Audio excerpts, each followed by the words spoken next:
Quinta da Regaleira in Sintra, Portugal.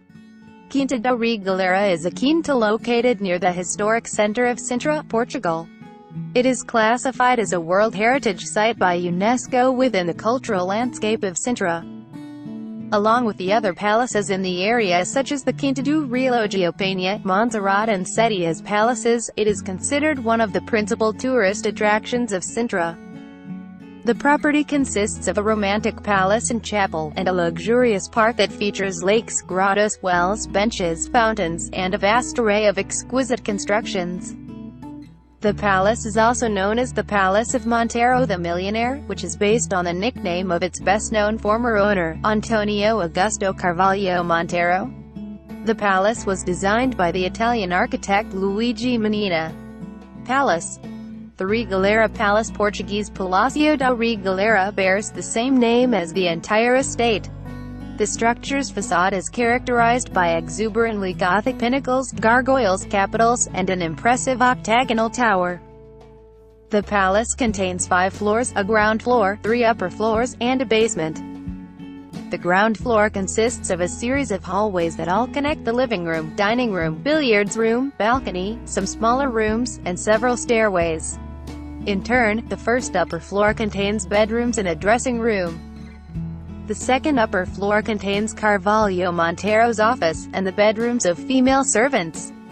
The third upper floor contains the ironing room and a smaller room with access to a terrace. Finally, the basement contains the male servants' bedrooms, the kitchen, which featured an elevator for lifting food to the ground floor, and storage rooms. Chapel. The Regaleira Chapel is a Roman Catholic chapel, and stands in front of the palace's main facade. Its architecture is akin to the palace's. The interior of the chapel is richly decorated with frescoes, stained glass windows and lavish stuccos. The frescoes contain representations of Teresa of Avila and Saint Anthony, as well as other religious depictions. Meanwhile, the floor itself offers depictions of the armillary spear of the Portuguese discoveries and the Order of Christ cross, surrounded by pentagrams. Despite its relatively small size, the chapel has several floors. Park. Much of the 4 hectares of land in the surrounding estate consists of a densely treed park lined with myriad roads and footpaths.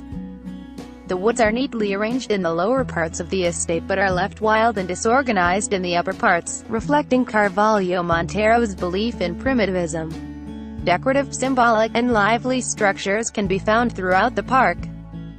Tunnels.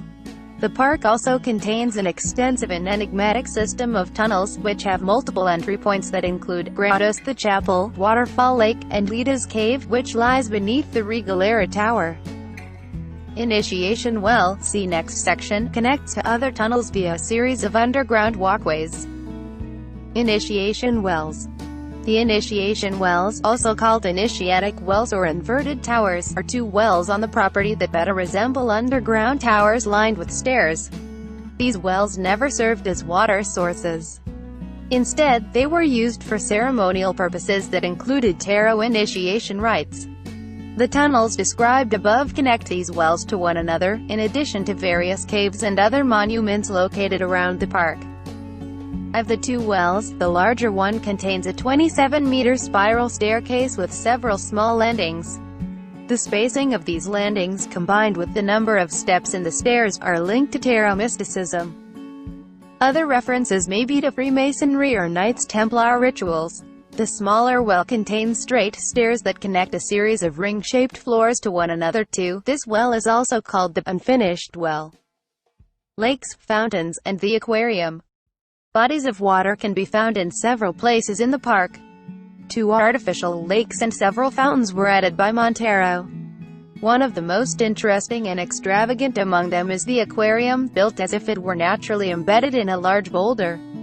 It was once considered the most important naturalist property in Regaleira. However, the aquarium is no longer used and is poorly maintained. History. The land that is now Quinta da Regaleira had many owners over the years. It belonged to the Viscountess of Regaleira, a family of wealthy merchants from Porto, when it was sold in 1892 to Carvalho Monteiro for 25,000 reis. Monteiro was eager to build a bewildering place where he could collect symbols that reflected his interests and ideologies. With the assistance of the Italian architect Luigi Manini, he recreated the 4-hectare estate. In addition to other new features, he added enigmatic buildings that allegedly held symbols related to alchemy, masonry, the Knights Templar, and the Rosicrucians. The architecture Manini designed evoked Roman, Gothic, Renaissance, and Manueline styles. The construction of the current estate commenced in 1904 and much of it was completed by 1910. The estate was later sold in 1942 to Waldemar Dori, who used it as private residence for his extensive family. He ordered repairs and restoration work for the property. In 1987, the estate was sold, once again, to the Japanese Aoki Corporation and ceased to serve as a residence. The corporation kept the estate closed to the public for 10 years, until it was acquired by the Sintra Town Council in 1997. Extensive restoration efforts were promptly initiated throughout the estate. It finally opened to the public in June 1998 and began hosting cultural events. In August of that same year, the Portuguese Ministry of Culture classified the estate as public interest property. Like us and join us at Extreme Collections for more fun and knowledge.